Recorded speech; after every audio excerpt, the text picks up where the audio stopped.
Hello everyone, I am Dominic Kirby, and welcome to my channel, The Commander Tavern. The Commander Tavern is a channel dedicated to my favorite Magic the Gathering format. The Brewery is a series on this channel showcasing my spicy brews under the deck text. On this episode of The Brewery, I'll be discussing my take on a commander just recently previewed from Duskmourn, the Jolly Balloon Man. If you like this deck or any of the cards I'll be mentioning throughout the video, please consider using my TCG Player affiliate link when purchasing those cards. You can find that link down in the description. It'll really help out the channel and no extra cost to you. But the very best way you can help support the channel is with my Patreon. There are plenty of perks for being a patron, such as early access to certain videos, exclusive deck text, gifts, and more for as little as $1. You can also become a channel member for just 99 cents. Show off your support with a logo next to your name and exclusive emojis. Or you can always just support my channel for free by simply liking, subscribing, and sharing, which also helps out a lot. I put out a video every Monday, so you don't want to miss out. You can join my Discord server for free if you want to join the Commander Tavern community. All pertinent links are down in the description. Alright, let's get back to the episode. The Jolly Balloon Man is a 1/4 human clown with haste for 1 generic, 1 red, and 1 white. For 1 generic and tapping, you create a token copy of a creature you control with flying and haste that is also a red and a balloon. However, that creature is 1/1 and gets sacrificed at the end of the turn. This isn't such a huge drawback for this commander since you're getting a token copy of your creature for just 1 and tapping. This goes amazing with creatures that have ETB triggers as well as triggers for dying or leaving the battlefield. You can also combo with this ability, which we'll see soon. In terms of flavor, I feel like this art is referencing Junji Ito's Hanging Balloons. Here you can see people's likeness in huge balloons floating like severed heads in the air. The red balloon token made me think it would be a Pennywise reference instead, so color me surprised by Junji Ito instead of Stephen King. Since this commander is one with limitless potential and avenues for building, let me get the combo potential out of the way first before we see what I filled the rest of the deck with. If we create a balloon token copy of something like Village Bell Ringer, Sparring Mummy, and Zealous Conscripts, you could have these untap our commander in order to copy them all over again for infinitely many 1/1 hasty balloons. Way more than Nina's 99. Now, I know what you're thinking, but Kirby, you need infinite mana to pull this off. Way ahead of you. If you notice, the first one untaps all of your creatures, so if you controlled something like either Gold Mirror or Iron Mirror, they would get untapped with all of your other creatures, allowing you to tap them down for the mana needed to activate the commander's ability. 3 cards isn't so bad to go infinite with in a non-competitive commander deck, especially since it's creature-based and creatures are the weakest card type in the game. That being said, those previously mentioned combo pieces also work with Fable of the Mirror Breaker and Kiki-Jiki Mirror Breaker. Kiki-Jiki is enough to go infinite with either Village Bell Ringer, Sparring Mummy, or Zealous Conscript, but he's not on the command zone. We have to find him for that. The saga exiles and returns as reflection of Kiki-Jiki, which has the same problem as our commander since it requires 1 mana to activate. But as before, with any of the mana dorks, it can also go infinite. In any case, these cards are all good on their own since you can always just create a copy of any of your creatures regardless of combo potential or not. Patriarch Seal can also untap our commander, but it won't do so indefinitely. All the same, on its own it's a mana rock, but with our commander it has the potential of letting us untap him to activate him again, so it's amazing here. Now that I went over the combos in the deck, what other route did I go with? Well, I decided to go full on entering and leaving the battlefield triggers of creatures in order to make the most of not only the commander, but also the creatures themselves, since we'll still get value regardless of the commander. Skyclave Apparition, Commander Sofia Daguerre, Palace Jailer, Duplicant, Angel of Serenity, Angel of the Ruins, Highcliff Philidar, Meteor Golem, Witch Enchanter, and Krenko's Buzz Crusher were some of my first inclusions because they provide interaction on entering the battlefield.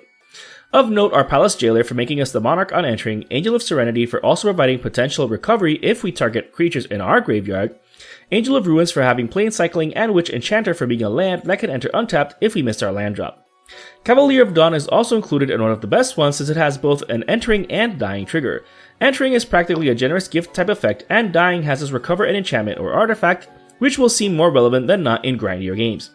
These 11 cards are already good, but imagine creating a token copy of them during each of our turns. Canoptic Scarab Swarm and Thought-Knot Seer provide interaction in the form of disruption. The first one deals with Graveyard while giving us tokens as a bonus.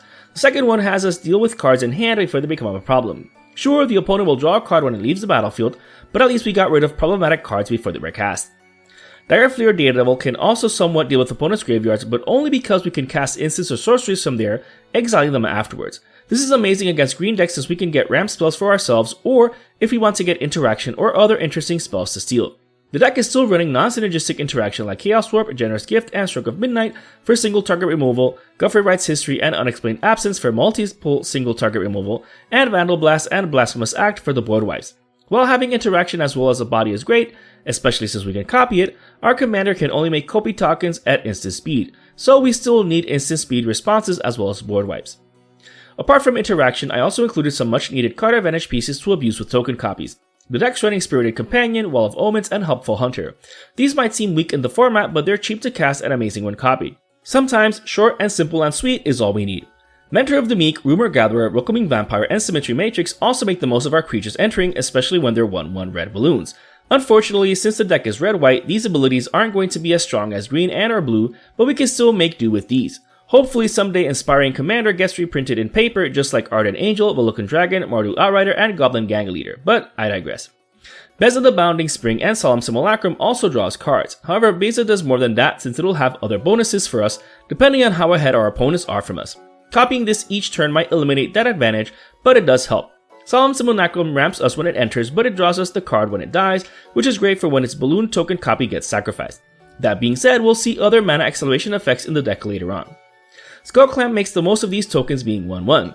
Being able to pay 1 to equip it to a token that's going to die anyways is amazing. Drawing 2 cards for 2 total mana, 1 for the commander and 1 for the equip, is a great deal in red-white. Definitely an auto-include for the Jolly Balloon Man. Idol of Oblivion, Staff of the Storyteller, and Caretaker's Talent further the enter the battlefield synergies by also drawing us cards. However, it's more so linked to tokens. That being said, they're still amazing here, especially the class since its final level pumps our tokens by +2/+2. It can also copy a token when it reaches level 2. Speaking of copying tokens, the deck obviously wants to make the most of those token creating abilities. Nesting Dovehawk and Romana 2 can help us out with that. Keep in mind that with the way the Jolly Balloon Man's ability is written, the tokens don't have a built-in sacrifice clause. You simply sacrifice what he created at the end of the turn. Therefore, if you copy a token with either of these cards, it sticks around. If that weren't enough, the Dovehawk gets huge if ignored. Bonus points for copying it before combat so both of its versions can populate each other, giving you even more Dovehawks, copies that stick around too. Anointed Procession, Mondrak Glory Dominus, and Ohertak Deepest Foundation are obviously included. Don't worry though, they're not necessary for the deck to run if you don't have them or don't want to buy them.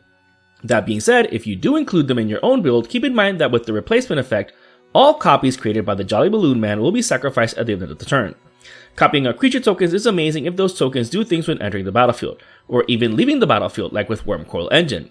This creature is insane here. Even if we copy it as a 1/1 balloon, when it gets sacrificed we'll still get both 3/3s with Lifelink and Death Touch respectively. Better than that is also copying triggers.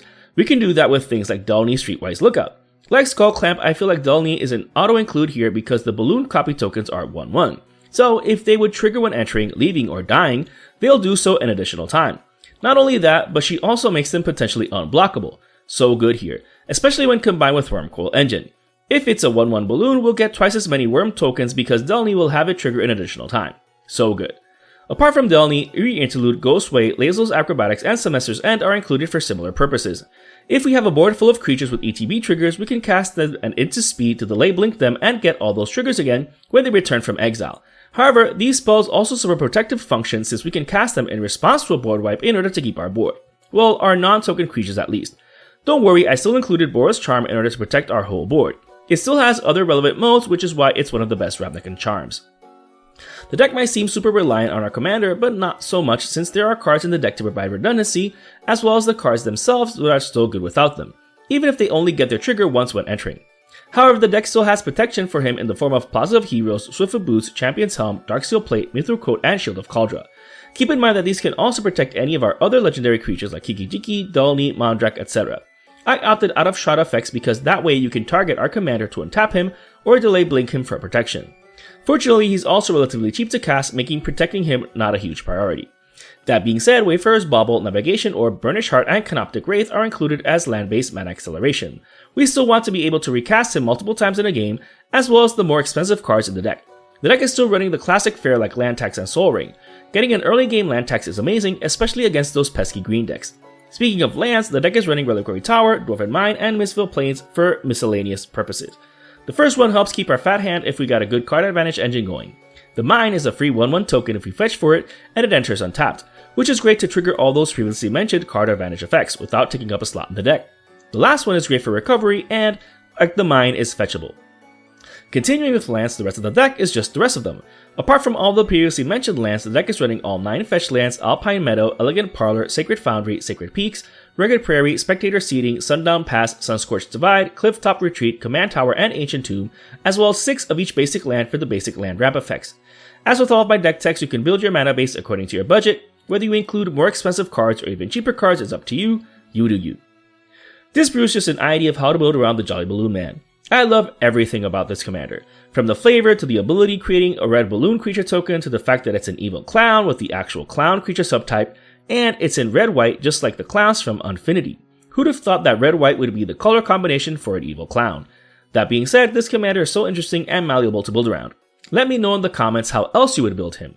If you're interested in the deck list of this spicy brew of mine, you can find a link to it down in the description. I would like to thank all my patrons for supporting me, and a quick shout out to all my higher tier patrons, the brewers, for their patronage. I'd also like to thank anyone using my TCG Player affiliate link. That also helps out the channel.